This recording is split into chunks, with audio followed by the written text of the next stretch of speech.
gotta tell you, I love being at the center of things, of getting the scoop, being the first person there, and telling stories that get people talking.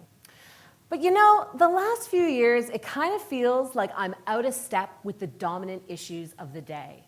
I'm a print journalist in the age of digital disruption. I'm an entrepreneur selling the value of human connection in an age that venerates tech. And I'm from Canada's biggest city, Toronto, but I choose to live and work in St. John,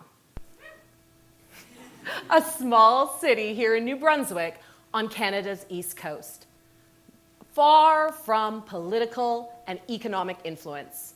What the heck am I doing here? I'm going to tell you, I'm living on the edge, both geographically and metaphorically. Because I believe if you want to do things differently, if you want to start something, if you want to be wickedly audacious and change something, this is where you want to be. Because in the theory of organizational change, innovation rarely happens in the center. For innovation to happen, you need to bring perspectives from different people who are standing on the outside looking in. And right now, there are millions of people across North America doing just that in mid and small-sized cities that are being left behind by the large global forces of economic, social, and political change. Places just like this here in St. John. Now, they're being left behind for three big reasons. The first is most of these cities were regional centers in the old resource-based economy. They were, or still are, fishing towns, farming towns, mining towns, mill towns, and port towns. And as those jobs left, so too did the people, which brings us to reason number two. Populations from these regional centers have been on the move, moving into large metropolitan centers to take part in the knowledge-based economy. And those jobs have also been on the move out of North America to jurisdictions where the price of doing business, labor costs, energy costs, are cheaper. Now, these two reasons have dominated our conversation about the North American economy and our political discussion. It goes something like this. Young people have left for the big city, taking with them their progressive ideas and to take part in that knowledge economy. And what's left out here in the boonies are an older, conservative class of people who are still trying to figure out where the manufacturing jobs went.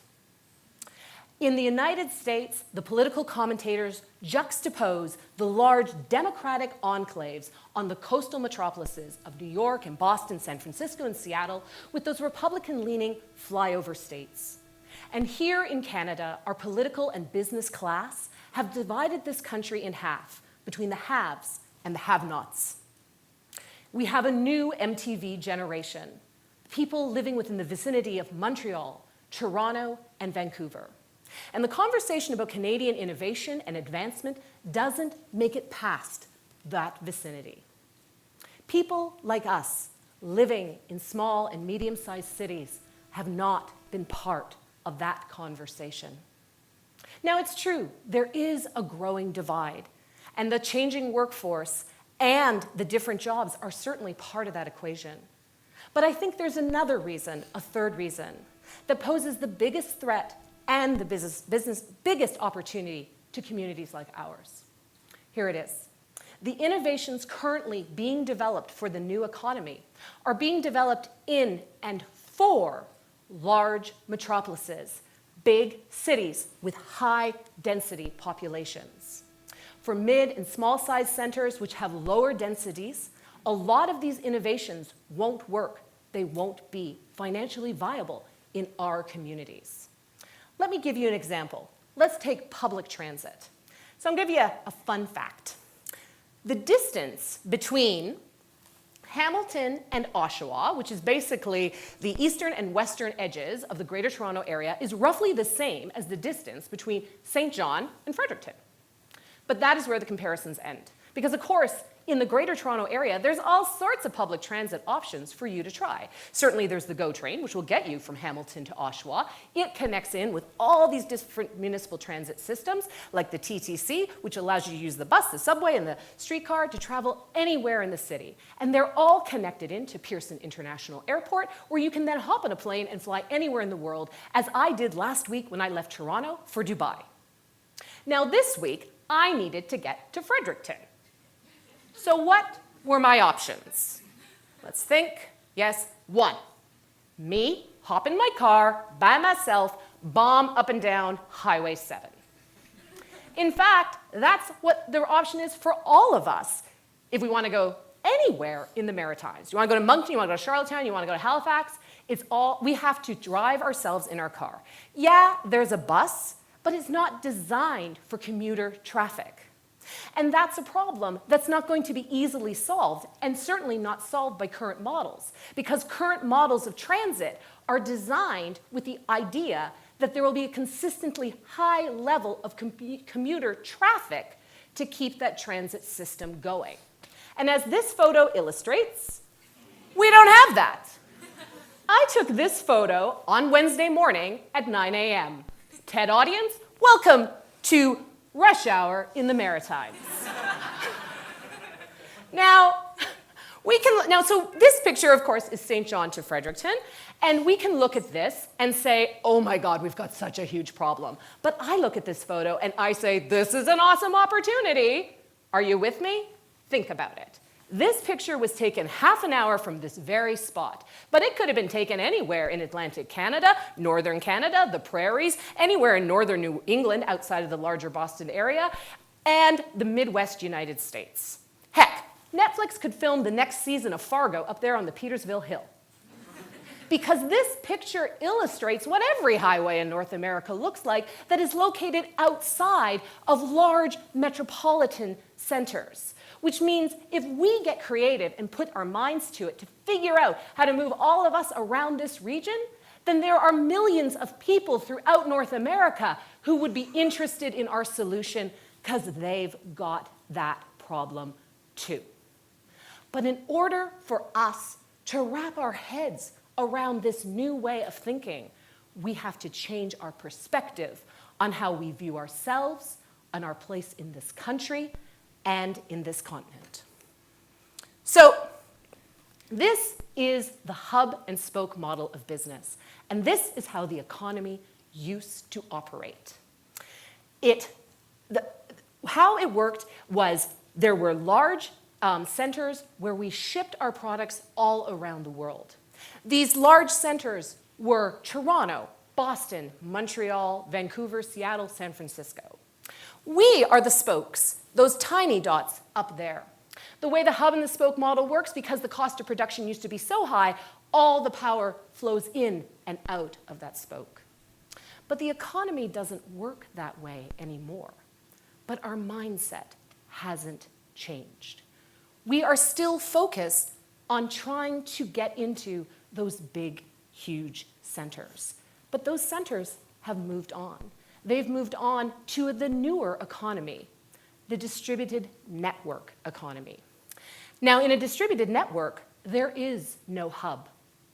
Power is dispersed. There are an infinite number of connection points, which means that people, information, products, and services can travel in multiple directions, anytime, anywhere. So we are in the midst of that transition from the old economy to the new. But that transition has neither been even nor smooth.